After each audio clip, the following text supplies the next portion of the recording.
this count represents a huge paradigm shift in how we see ourselves and how we talk about ourselves, because I've been covering this community for about a decade, and until very recently there was no such thing as a group of people who thought of themselves as Israelis and also Americans. The words didn't exist, Israeli-American, and the concept wasn't there either. See, the whole time I was covering Israeli Americans, the conversation was always about not belonging. We are people who don't belong anywhere. We don't belong to Israel because we left Israel. And we'll try as we might, and we all try, we're never really going to be Americans, probably, because we're just too different.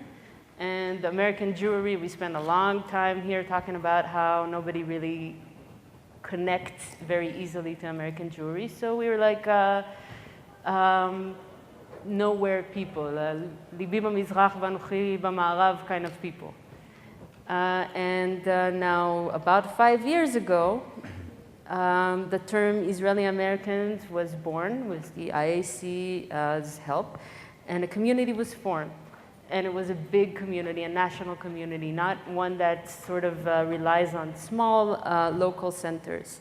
And all the issues we had before persist, all the problems we have before persist, but now we talk to people from the point of view of part of a community. We have a we. It's not just I or me lost somewhere. We're a group. And it has a very different feel to this. And that's what I see as a journalist who covers the community. But that's, of course, just part of the whole equation. Everybody sees a little part of what's there. Neta, you been here for 14 years, right? And you specialize in helping families through the transition, families who moved here in the relocation process.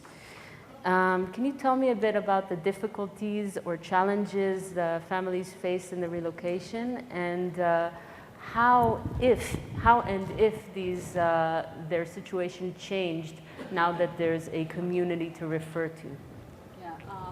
Well, identity and belonging is a major concept in terms of developmental psychology, and when we speak about immigration, and I'm speaking about immigration because, just to make sure, relocation is about moving from place to place with the idea that you might come back to the place that you moved from.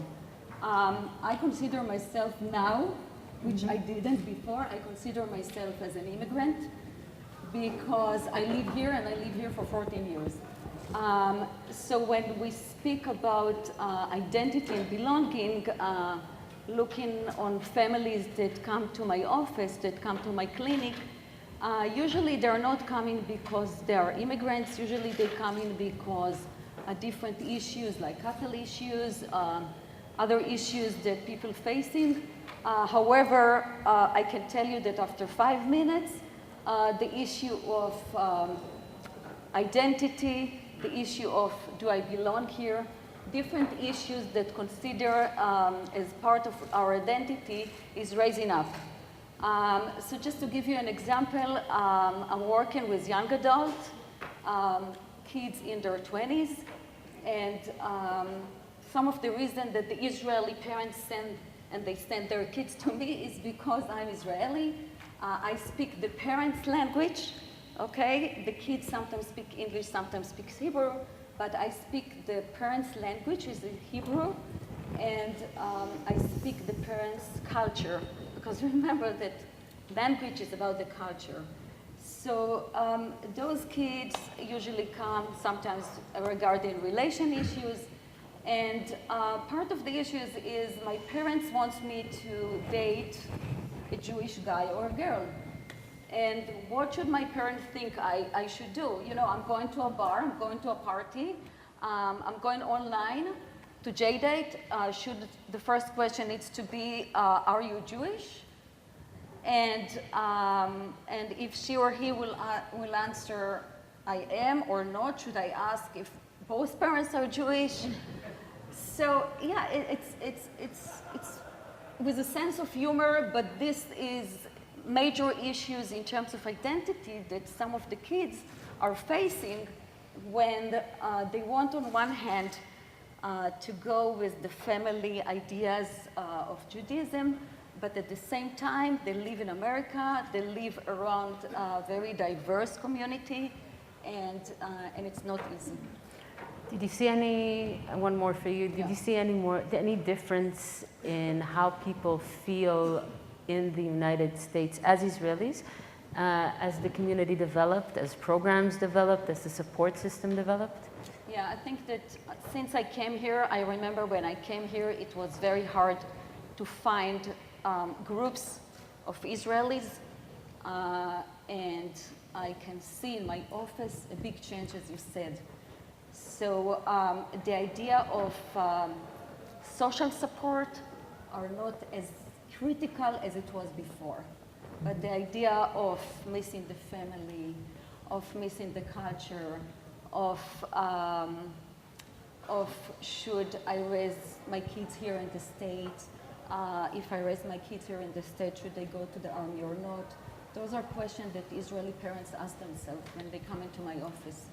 Mm-hmm. And as I said, they're not coming because of immigration, they're coming because of different issues, but this is part of the situation. Okay.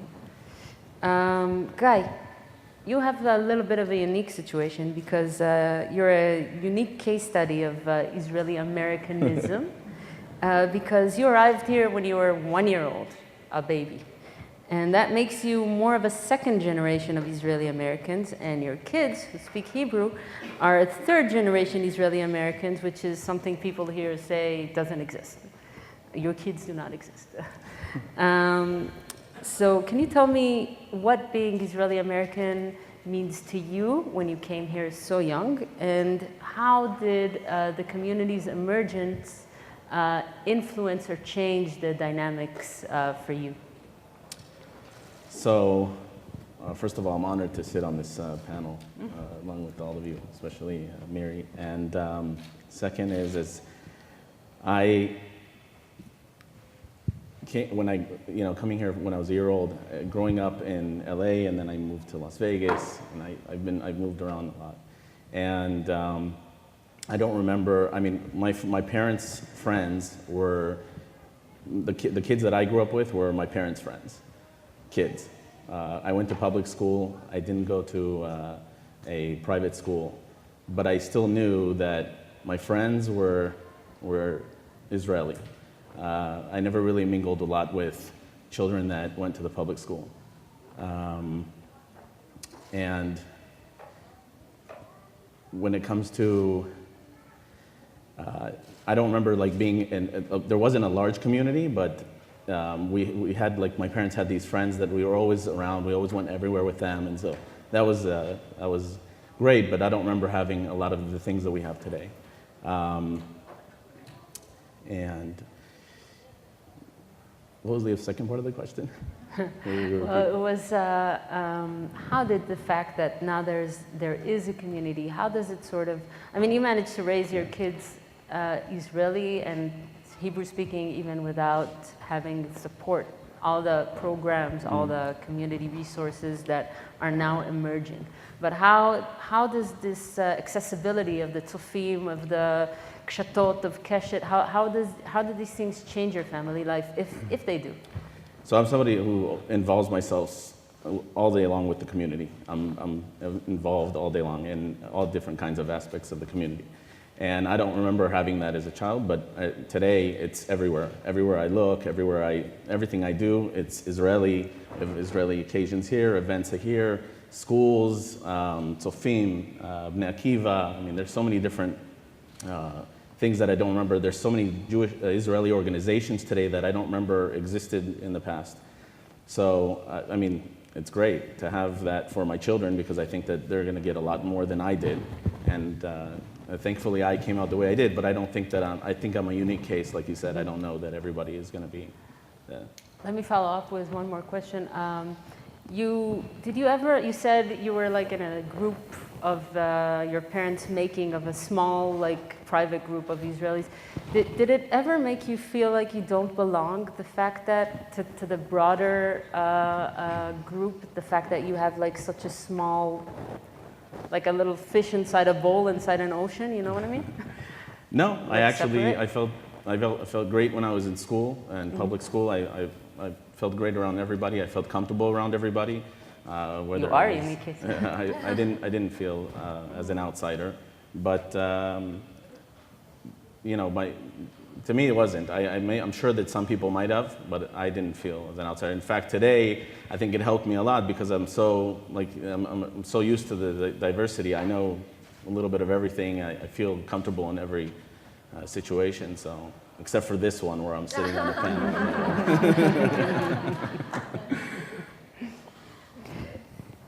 Okay. Let's see. Miriam or Galia?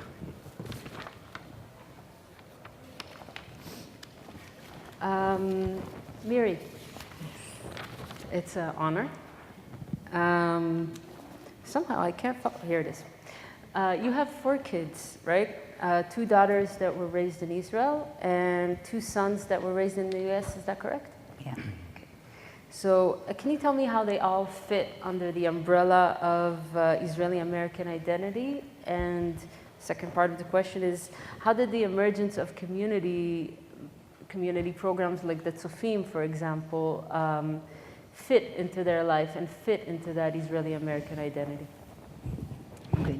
The 2 girls that are grown up, you saw Yasmin. She's fully Israeli, fully activist and trying to help to match the Silicon Valley with startups in Israel. So she's fully Israeli. Her daughter would go to the Israeli army next year. My second daughter, Sivan, grew up in Israel till the age of 12, 13. So afterwards, she stayed in the States. She didn't serve in the Israeli army, but Yasmin did. Mm-hmm. So the second daughter is half-half. Mm-hmm. But the 2 boys were born and grew up in Israel, though in America, but they are holding Israeli passport. When they've been babies, they've already had their I am law obedient, so immediately when they were born and got their American passport, they got also their Israeli passport, because I knew we are flying to Israel a lot, and we are schlepping them, and they need to enter Israel with the Israeli passport, as they say. So the 2 boys, they grew up in Las Vegas, and they grew up in Jewish school. Since the age of 2.5 years till 18, they studied in the same school. So they have stability, I think. Yeah. The grown-up, I tried to persuade to go to the Israeli Scouts, but he went mainly that he will achieve the Hebrew and the values of the Scouts, but he picked BBYO, and it was just the beginning of the Scouts, so I couldn't persuade. My younger one, who is now in college, and he's sitting somewhere here, and he would be embarrassed if I point him. Hi. So he joined the Tzofim, but I had to ask him, please come, go twice. Even if you don't enjoy it, just do it for me. And he went twice, and he went 3 times, and he became a counselor, and he loved it. And since then, he's talking fluent Hebrew. And he, not that we didn't install my husband and them good values, but the values of the Scouts are also important, very important, like cleaning after you in the park when you are having parties, don't leave. I think it changed his life. He doesn't know it yet, but it's forever, this friendship in the Scouts. So this was in the Israeli youth, it was very easy for me. It was very easy for me that they went to a Jewish school, that they had the stability of it, and we are going a lot of time to Israel during the years. So since they're babies, and I used to take a tour guide to hire a tour guide in times at Taglit. They are not busy in Taglit. The guys from Taglit would go with my kids to all the places. So they knew all Israel. They've been in the Masada, in Bedouin tent, and all the beautiful things in Golan Heights, that till my older one went to Birthright. And at Birthright, in the middle of Birthright, he was calling me and he said, "Mommy, it changed my life." I said, "What did change your life? You have been so many times in Israel. You have been here and there, and all the places that you are supposed to go. You have been there." I said, "Where did it change your life?" He said, "I went to the cemeteries to Har Herzl, and we walked from grave to grave, and we saw this guy 18 years old, and this guy that is buried is 21 years old, and we started to cry, and even the strongest in the group cried. We all cried together. We realized that these guys, our age, we could be there. And afterwards, they were taken to Yad Vashem, which made him understand why these people are buried here and why it's important to keep all your brothers and sisters, the mishpucha. So I think because my life is a little different, I can communicate easy. I can see my friends. They are coming to visit me. I see my family a lot. So the Israeli youth in me and in my family is very, very strong. Mm-hmm. And though Sheldon is American, we have so many things in common. Sheldon, when he grew up, he suffered from anti-Semitism. They had to go to school, 4 kids together. One would look to the front, one would look in the back, one to the left, one to the right, because the Irish would beat them. Mm-hmm. So, and I was surprised when he was telling me, because I grew up very proud Jew. Nobody ever dared to tell me dirty Jew. But still we connected in all this, and the children know all this story. They know what did we come from, where we are going. And I try, for example, to give the name of one of my children's second name is of my uncle that I never met because he died when he was 16 years old in the Holocaust. So I connect them with the history, because every child would ask why I'm called for. So this is the way we grew up. Israel, American. I would say we are all Jewish family. Mm-hmm. And if you go back to what Aaron said, Rabbi Aaron Ernfeld, mm-hmm. that we are one big mishpacha. Yeah. And that's the identity of all of us. Okay. Yeah.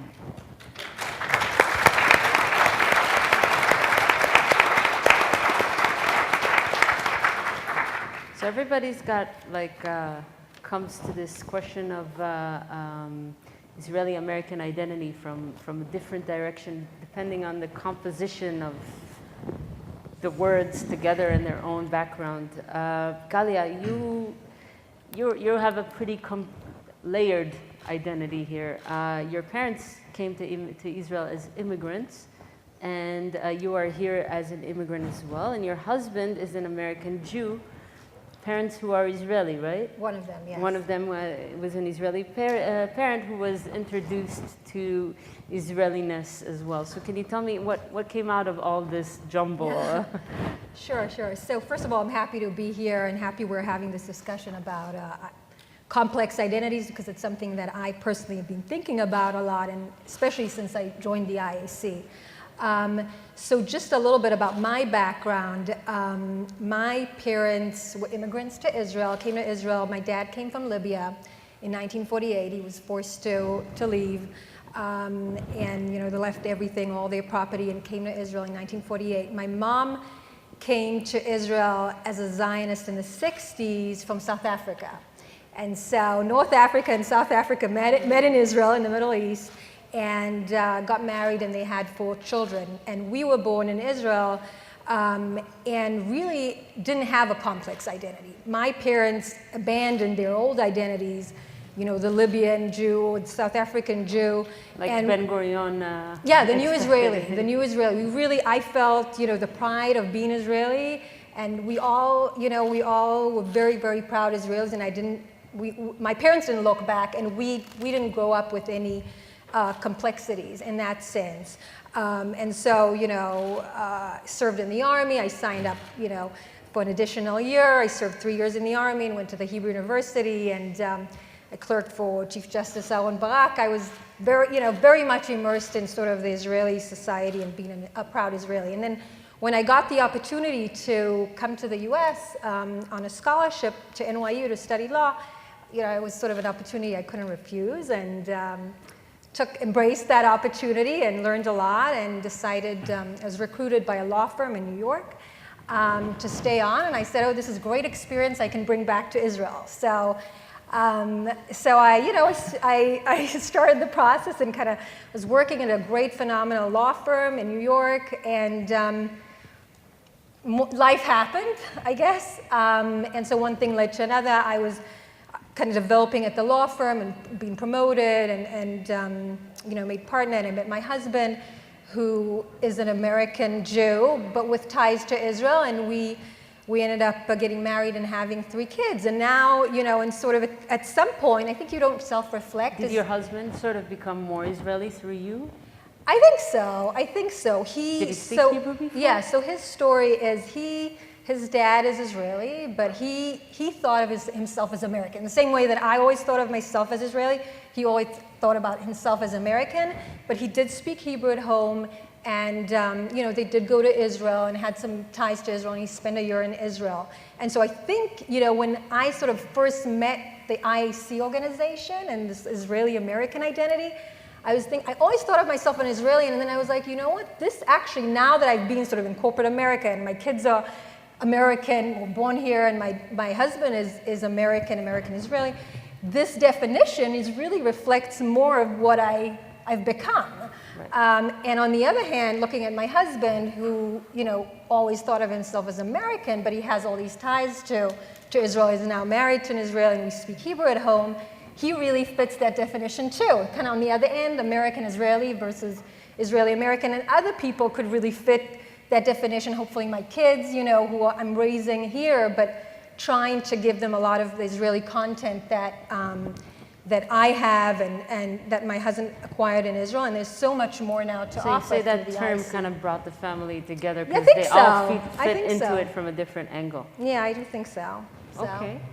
Now I have one question to the panel, and it's a personal one. Don't shoot me. Oops. Let me fix this. Can I say something, Orli, just before? Yeah. I'm listening to all the stories, and I'm thinking to myself, we all declare ourselves as Israelis. I don't. We are so different. Okay, you're not. But we are so different from each other. You know, each story is different. So even in the what we call Israeliness, there are so many differences. And we all came from family. We came from different backgrounds. We declare ourselves as Israeli, but the diversity is huge. So yeah, still, it's not Israeli or American or. Yeah. I guess that maybe we are Jews. I don't know. This is what we're trying to figure out in this panel, I think. Like I said. Like I have a question. It's tender because everybody here, like you said, defines themselves as foremost Israeli, maybe Israeli Americans. But I think I'm the only one in this panel here for sure, and also among more of the Israelis who really doesn't feel that my Israeli identity is front and center.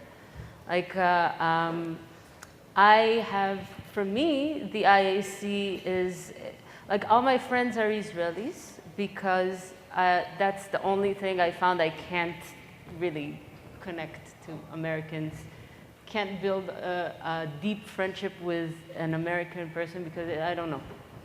They're different. They communicate differently. So all my friends are Israelis, but otherwise I think of myself as an American. And my son was born before the IAC. And my friends told me, I told them, should I try the Hebrew? And they told me, yeah, it holds for a year or two, but if there's no framework for him to talk Hebrew, and there wasn't, then he won't. So I didn't try, or I didn't try hard enough. And now I'm asking myself, is there room for somebody like me, for the IAC, who doesn't feel like Israeliness is the most important part of my life, and Hebrew is so important as a connector, and like, you know, I agree with you. I'm not that, you know, not crazy about it as much. Is there still room for somebody like me here who is on the fringe? And if so, how does the Israeli-American community keep me and people like me in the fold? This is a question for you, Neta, because you were talking about it earlier, the third generation and so on. Yeah. Well, there is room for everybody. As I said before, I think that the common between us that we are Jews.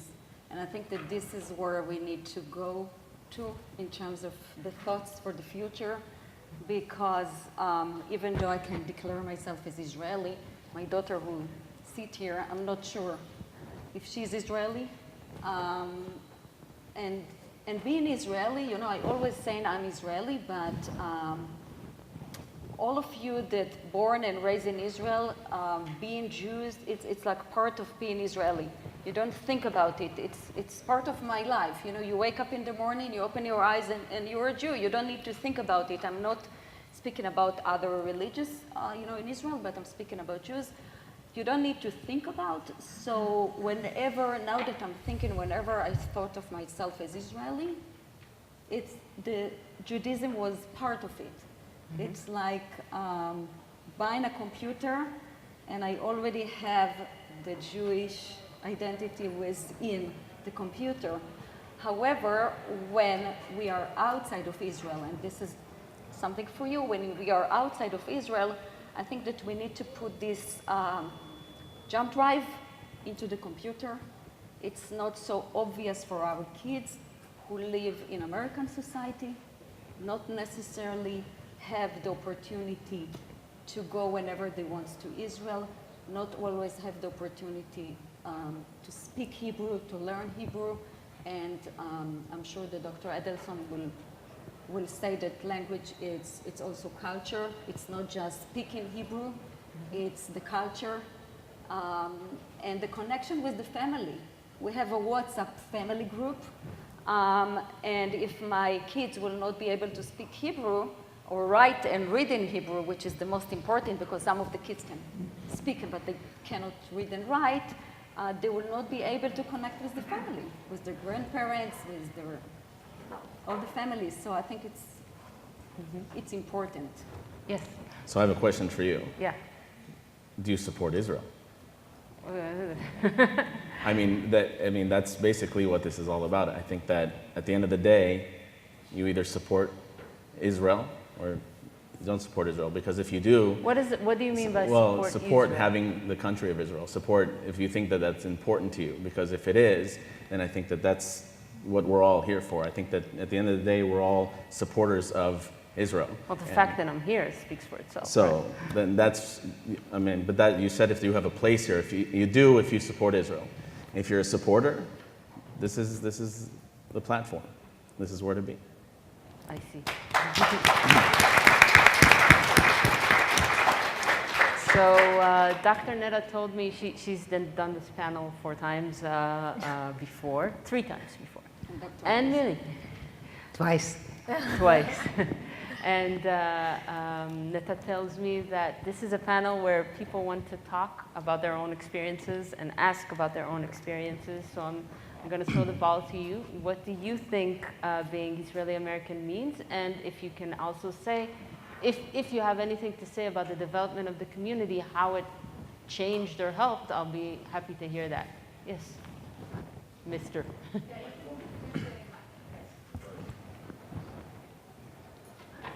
And say your name, please, first, because I can't read the name tag from over there. Hi, David Shimoni, Boston. I'm a council member, soon to be a co-chair. And the IEC is the first organization ever.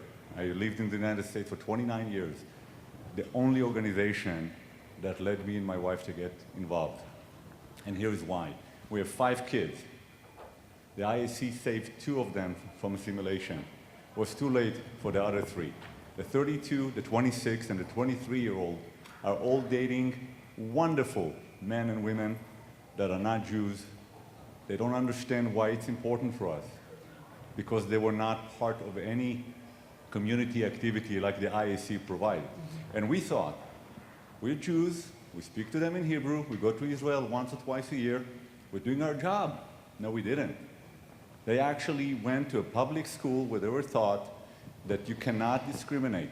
And for them, whether it's a Jew or not a Jew, that's discrimination. And we could not deal with that argument. Our younger kids, 16 and 12, they just went at Hackathon today, very active. Thanks to the ISC, they're active in Hackathon. They went to the Tzafim. They're going to a lot of activities. We don't tell them every day, you know, dare you come back with a boyfriend or girlfriend that are not Jews. They understand that. It comes natural to them. And because the ISC created that sense of community, it is obvious to them. They are amongst kids that are Jews or Israeli Americans, and it's very, very natural for them to hang out with them. And eventually, no guarantee, but eventually we think when they find the person they want to spend the rest of their life with, they're going to most likely end up being a Jew or an Israeli American. And I really, you know, I'm not, I'm speaking from the heart right now by saying that the ISC is a major, major game changer in what it does to the Israeli American community here, and more importantly to our kids, how they grow up, the values they get, and eventually who they end up with, and what person they end up being. It's just unbelievably strong, powerful. And any one of you who's still in the sideline, like I was 3 years ago, questioning, what is that organization? I'm going to come here for the weekend, have a good time, and come back to my normal life. There's nothing normal. The ISC is a game changer. Don't go back to your normal life without really subscribing to it, because it's going to make a powerful, impactful change, positive change to your life. Thank you. Can I say something? Orli. Yes, Miriam. I would like to say something to you, my friend from Boston. The 22 and 23 years that are dating wherever, whoever, send them to birthright. And I tell you why. Professor Sachs from Brandeis did a research from the kids that wanted to go to birthright and didn't have a place, they had the intention. So they found out that 46% are not intending to live within a Jewish life, to marry within their religion. While those who went to birthright, who registered and they had a space and they went, the percentage is 76% intend. I hope I'm maybe 1% different than I remember, but it's around 76%. Intend to live Jewish life and to marry within their religion. So send them to birthright. I will. Thank you. Thank you for that. Let's take one question from here, one question from there. Should we do that? Yes. Hi, I'm Sarah Dobner from Toronto, Canada. So my identity is Israeli, Jewish, Canadian, in this order. And my question is, I have 2 daughters, 22 and 26, and we send them to Jewish schools and took them to Israel every year. They were born in Canada. And somehow we reached the conclusion in the early days that it's important to keep strong Israeli identity, strong Jewish identity, and then the Canadian identity would come anyways. So my question is, how important do you think it is to maintain somehow the Jewish identity and not only the Israeli identity? Which were you asking? Whoever thinks that they would like to answer.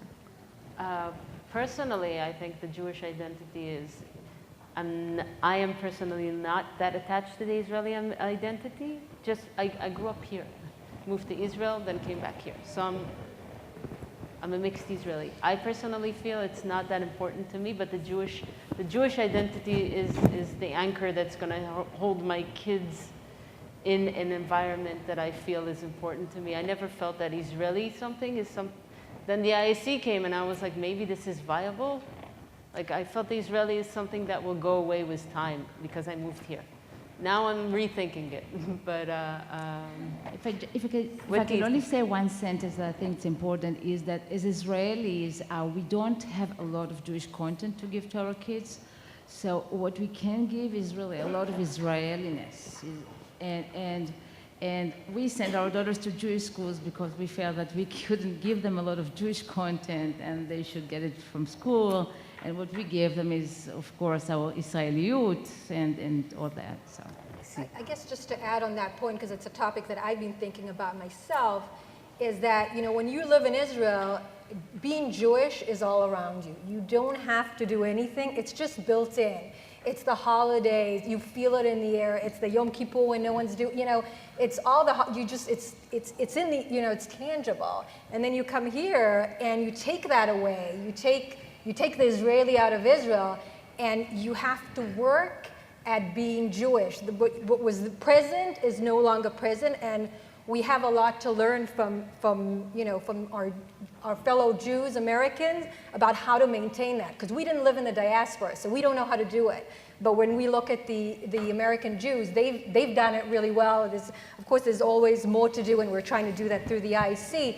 But we can learn a lot from the Jewish Americans about preserving the Jewish identity, which is so important once we're out of Israel. So that's what I would say.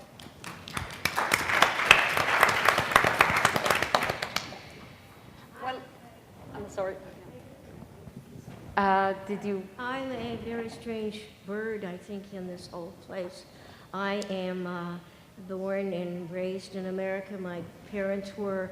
My grandparents were the immigrants from Ellis Island. But I always wanted, but I grew up in the 1940s and 50s, and Israel was just being born. It was such an idealistic, wonderful adventure, and I always wanted to go there, but no one in my family was interested. How did this happen? I don't know. Maybe it's like some people have talent for music and art. I had this Zionist thing happen from Sunday school or something. I forgot to tell everybody ahead of time. We should ask a question, too. The question is, does anyone remember that up until 1970, it was a shanda to leave Israel? That's what my question is. I always wanted to know if anybody still remembers anything of that. Because I very well remember that. And I'm so astounded that anybody would be proud to have left Israel and not care anything about it. That's my question. I see. It's a good one. Well, I think, shall we all take a turn on that one? Because that's a big one. For me, I come from a little bit later. And for me, it's a complex question because I was born here, spent my childhood here, raised in Israel, and came back here. So I'm only Israeli for 20 years. So for me, there was no shame in leaving because that was already, globalization happened. People everywhere were transferring, and it happens that Yerida, it became sort of like a global movement at about the same time that I left. My parents were a little, uncomfortable with it, but they lived with it. I think it had to change because, flights came and Facebook came and international travel, it became a thing everybody does. And so that's why I think there's no longer a shanda. It's a fact of life. Everybody's doing it. You can't stop it. This is part of everybody's career. And so I don't think it's viable anymore. But what do you think? First of all, I came just for 3 years, 2 or 3 years. I went to the Rockefeller University at 86 for 3 years to do basic science research. That's it. In 1988, I met Sheldon, and as I like to say, I got stuck in America. Now, concerning, yes, when we grew up in Israel, do you remember Salah Shabati, the famous movie? So the Jewish community was just the donors. And till I came to the States, I thought that the American community are just the donors. But why do I say it? Later on, I learned that the American community are our soldiers. We have our soldiers in Israel and the Jewish American community, I mean. They will fight for Israel. Remember all the wars, immediately all the Jewish people, especially in America, collected money and tried to influence the government to protect Israel, to send arms, etc. So now we have the Israeli American, the Israelis that are here. And we are so important, the IC, all the Israeli American as well as the American Jewry, we are so important to protect our own state. We know that if, God forbid, something is endangering our home country, we all love Israel. Without Israel, we don't thrive. Without Israel, we are nothing. Without Israel, what happened in Europe can happen again. So we all protect Israel for our own benefit and because they are our family. So it is very important. If they said in the past, now the Israelis realize how important is the Jewish community in the diaspora. And if they wouldn't be here, we may have to import them here, as Sheldon said. I mean, just to add on to that, I know it's just a funny story. My mom always reminds me when I was about 7 or 8, and my grandparents had immigrated from South Africa. They joined my mom because she made Aliyah on her own, and they came from South Africa, and my granny would always complain about the Israelis. She'd say, oh, the Israelis are so rude. The Israelis don't drive well.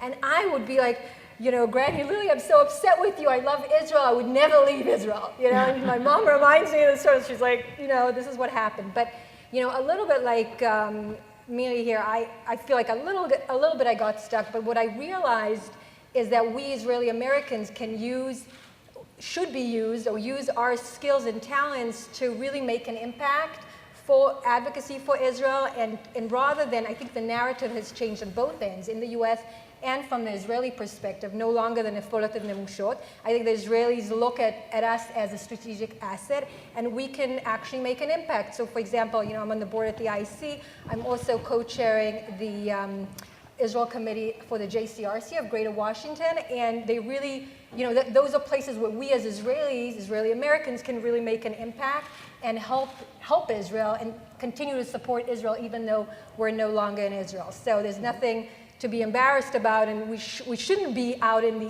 in the shadows. We should come out and try to use our because we can't help, right, in the shadows. So, yes. Thank you very much. My name is Professor Yohanan Bougeri. I'm the leader of the Tutsi Jews of East Africa. That's a land called, in biblical terms, Havilah in Bereshith. My question is everybody here, when we manage the issue, we navigate the issue of identity, Israeliness, most of the time it means a people and a land. And a land means that you need to know what are the borders. Do anybody knows that the land of Israel is not just the land that was allocated by the United Nations in 1947, or in biblical terms, the land of Israel runs from the Nile up to the Euphrates according to the Bereshit, chapter 15, verse 18. What's the I question? have here the book of Professor Benzion Harper, published in 1921. Here, And the question? yes, about awareness, is everybody aware that this big land that comes from the Nile, where I belong, to the Euphrates, is both in the Torah, in the Nevi'im, and in the post-biblical... So wait, your question is, does anybody know is the everybody borders? aware of that? It means when we manage Israeliness, in our mind, do we include the people who are Jews, who settle in these areas, Israel being the land that is defined by the two Wait. colors. Let's see, what was the question again? One sentence, what was the question? Everybody, especially the leaders of Israel, the government, and the leaders of the Jewish people aware of that? We don't know. I don't think we're the leaders right here. Do you have the question is to us? Here is the testimonies of Professor Benzion Harper, testifying about a report from Chachamim, from our people, Eldad Hadani, 9th century, who interacted with Rabbi we Sadia need Gaon, and the question, if the question is for us, I think that we need to move on, because if the question for the leadership, we are not the leadership or the government of Israel, we don't know the borders any more than anybody else. This morning we had... I think we have to move on to another question, because we have no time anymore. Everybody needs to be a leader among the Jewish people. Thank you. Thank you.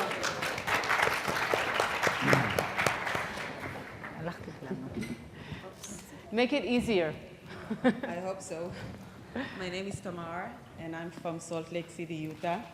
We came from 2 years ago, 3 kids, 2 15 and 1 almost 10.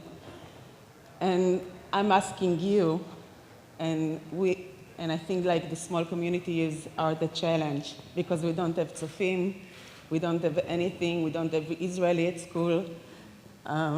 Excuse me. It's okay. Rega. It's my first time speaking English in front of everyone. את יכולה לעבור לעברית, אם את צריכה עברית, תעברי לעברית. לא, זה דווקא מאתגר. זה כמו כל השנתיים שלנו. אני אעבור לעברית, זה בסדר? כן, תעבור לעברית.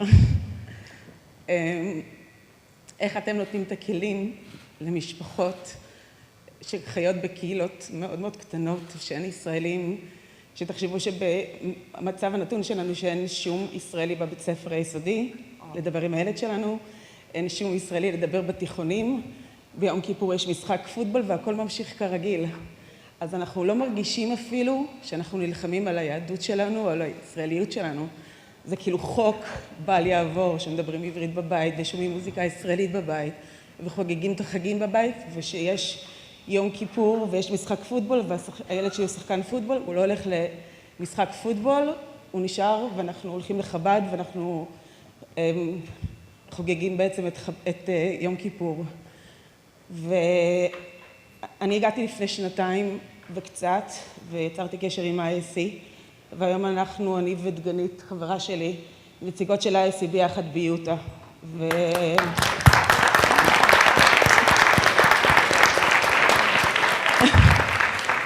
והמטרה הייתה שאתם תעזרו לנו, ואנחנו רוצים לדעת איך תוכלו לעזור לנו, כי נורא קל להיות בקהילה גדולה, שיש לך 1,000,000 ישראלים ומקולת ישראלית, ויש לנו איזה מקולת של בחור עיראקי נורא חמוד שמחזיק שוקולד השחר וכולם בהיי מזה וביסלי, אז כאילו בשבילנו זה באמת אמריקה, זה לא ישראל. ולאט לאט מגיעים עוד ועוד ועוד ועוד, ואנחנו מתנדבות, ודגנית גם עושה עוד דברים, אבל אנחנו מתנדבות ב-JCC וב-Jewish Federation, והמטרה שלנו הייתה להקים נציגות של ה-IC ביוטה, בשביל שנוכל להרגיש ישראליות, שנוכל להרגיש יהדות, שנוכל להרגיש אמריקאיות, שנוכל בעצם... תלכי למיקרופון. רגע, שנוכל בעצם להרגיש את הכל, ואנחנו רוצים לדעת איך אתם יכולים לעזור לנו עוד, כי אתם עוזרים לנו בצורה מדהימה. אז הרבה אנשים רוצים לענות לך. אוקיי. אני רוצה לענות לך משהו קצת עם ה-ISD וטיפה שונה. הרב קורנפלד פה? כן. You want to answer back in English, just in Oh, I'm case sorry, anybody I'm sorry. else is, I'm sorry. See, it's okay. Rabbi Kornfeld and myself developed a program exactly for people like you, that how we can develop and maintain Jewish identity as well as Israeli identity within the house. So, because we know that most of the Israelis don't send their kids to Jewish school. Most of the Israelis, if they go to Israel, they never did what Miri is doing. They come to Israel, they visit the family, they go to a restaurant, they have a great time, but how many of you took their kids to Masada? How many of you took their kids to different places that we have been when we were in the Tzofim and even in the Tiyul Shnati? Okay, remember we used to have a Tiyul Shnati in Israel, which was to different places. So we developed a program that target exactly people like you that do not have the resources around, but can still work at home with your kids. So just a second, we have a resource because we have Chabad and we have the Reformic Synagogue, but we need את הדברים החילוניים, את השירים הישראלים, את התכנים הישראלים. So the program, once again, the program is not dealing with that and datiyut. They're not dealing with it. The program is dealing with identity and belonging, and this is totally different. Let me give you an example. When you sit with your kids to Shabbat dinner, and you light the candle, and you put a white tablecloth, and you bless on the challah, this is bringing the kids experience. But what we speak in is about meaning. And what I mean by the meaning is to speak about it, to speak about current event in Israel and to include it in the Jewish values. So this is what I mean, and it's so easy nowadays with all the media and internet to find out different ideas that you can collaborate with in your daily life. So I have to say... Can I ask you a question? What's your name? My name is Tamar. Tamar. Yes. Where in Utah do you live? Salt Lake City. Okay. We are neighbors. Well, it takes a few hours of drive, but I'm from Las Vegas. How many from Las Vegas are here in this room? Wow, quite a lot. There were actually more than 120 people from Las Vegas flying on their own to come and be in this conference. What I wanted to tell you is, you already mentioned the word Beyachad. Beyachad is an outreach by IAC for communities like you, so we can share with you everything we have. We do Shishi Israeli. We are also. You are, so you're already doing a lot of things. Yes, this is why we did it, but we would like to know how we can have more support and more help to our community, because our community is growing and people are coming from IT company to Salt Lake City. Fantastic. And we don't have, enough money to have some singer or something, but we are doing everything by ourselves with support 100% of the Jewish Federation and the JCC. But the challenge is to live in these kind of communities.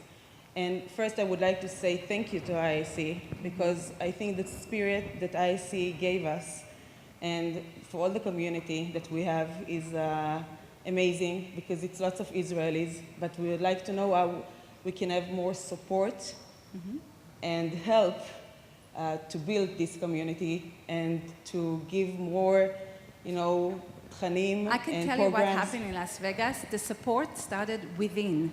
It really started with a group of people like you and me and some others that sit here. It wasn't something to keep the Israeli identity doesn't take a lot of resources, more than so much that you need to have the intention, the willingness. Once you do that, you'll be amazed. The circle gets bigger, and people from the outside that say, hey, I love what you do, but I don't have time to do what you do.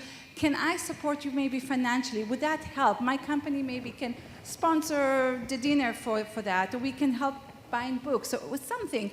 And then the circle gets bigger and bigger and bigger, and more people want to support what you do, because you make an impact for so many more. And so I would say, first of all, for all of you in Salt Lake, April 22nd. Just get a bus, come to our Celebrate Israel in Las Vegas. So you're already invited.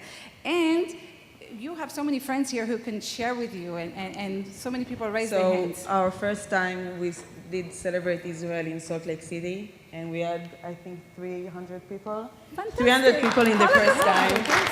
And like people asked from us to do it next year, so we are going to celebrate the 70 years of Israel.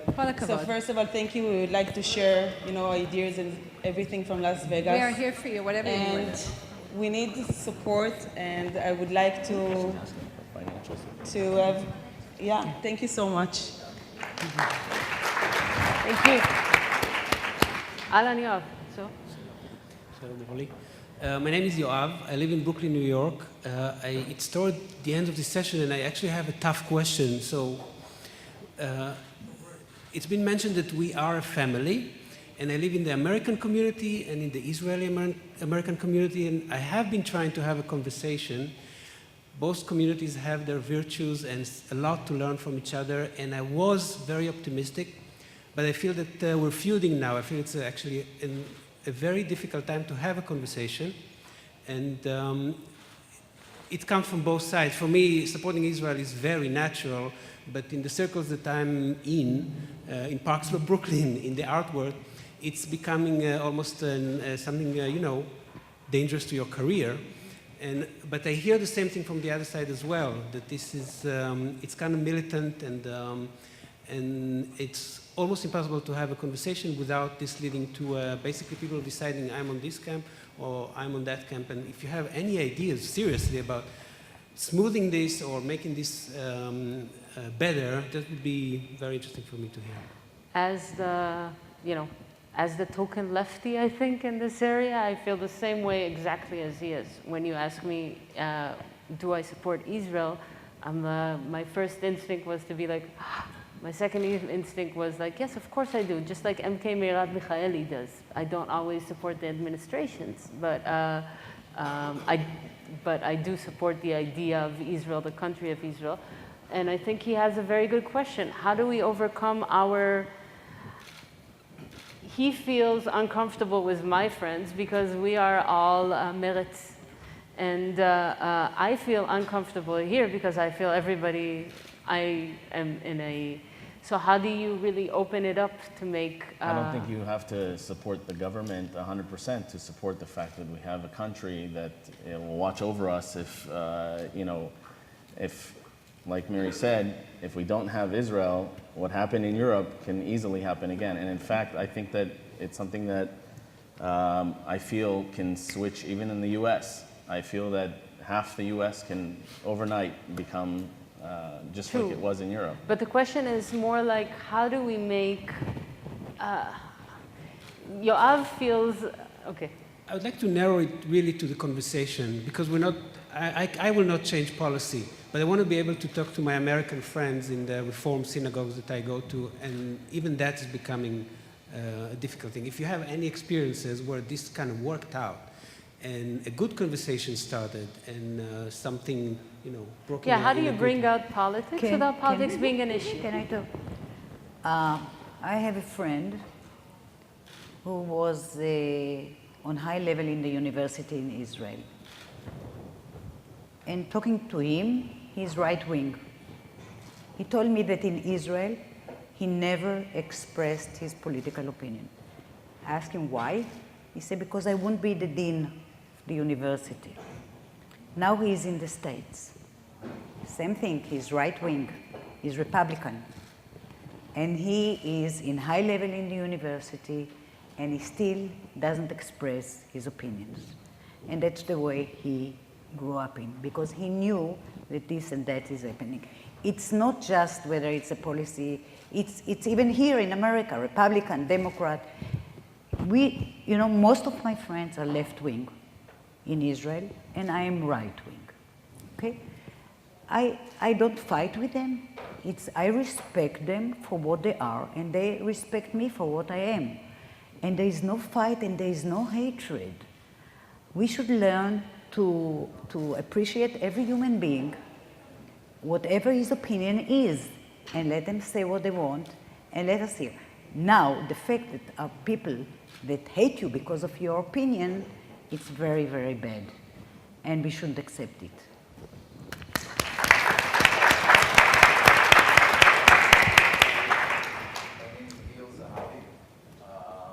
I'm from Los Angeles. I got here when I was 13 from Israel.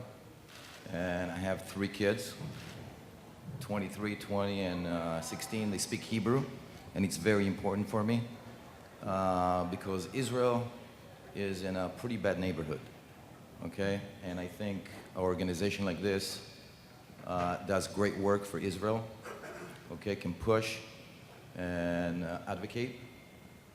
And it's important for the kids because if we give them the Israeliness and we let them care about Israel and give them that culture, they'll be the next generation doing this. So I think that's very important. Just a reminder, let's try to keep it questions. And we have to wrap it up, so any more, any last questions, you and, okay. Hi, my name is Ila Baleli. I live in Washington, D.C. I've been living here for 17 years in the States. I work at the Jewish Federation of Greater Washington. My question is, you know how many nonprofit organizations in this area, countless. And I was wondering, what is the target of the IC? Because for me, working at the Federation for the last 12 years keeps my Judaism intact. It's not that I need it. I grew up in Israel. I'm Jewish, Israeli. But that kind of connects me and makes me feel more in peace with myself living in America instead of Israel, because I have problems with that. So, and I know that Israelis are not so connected to the federations. And there are about 150 Jewish federations in North America. So what is the target? Because you know, the dollar should go here or there. How you gonna cooperate with the federation to make everybody in peace?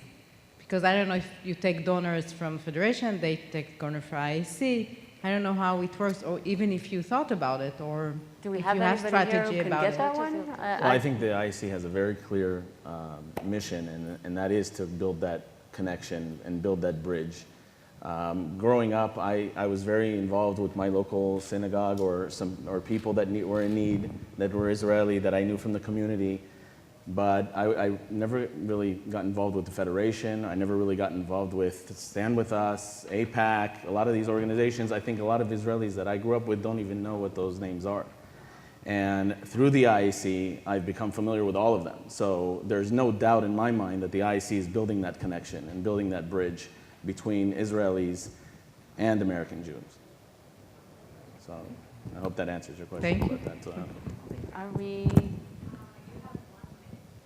1 minute. Oh, you have 1 minute. 1 minute, go for it. The other one. My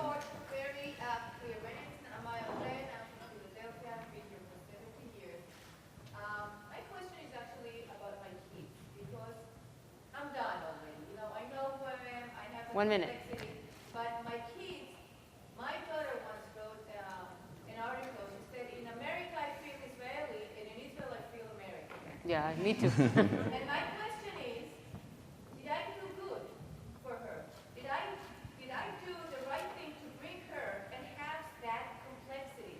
Is that a benefit or is that a harm for her? Because it is a very complex thing.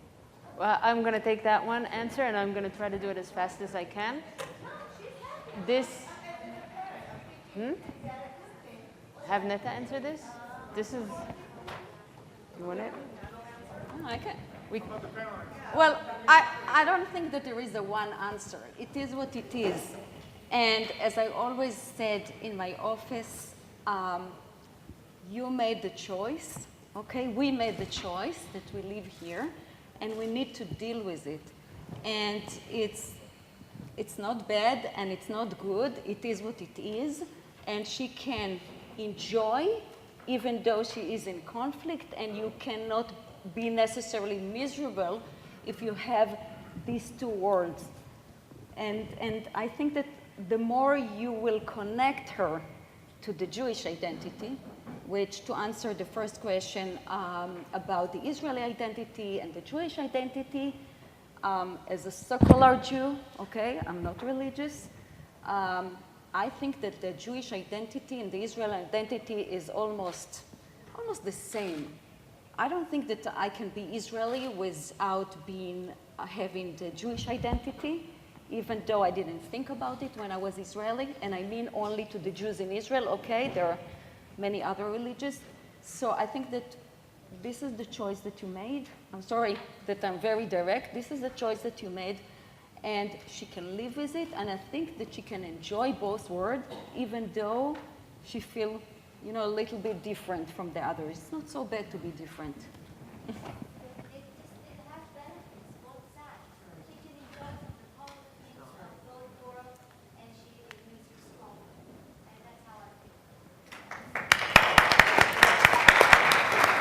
I don't think we have any more time, do we? Wrap it up. Okay, so it was a pleasure, and Thank you very much. Thank you. Thank you.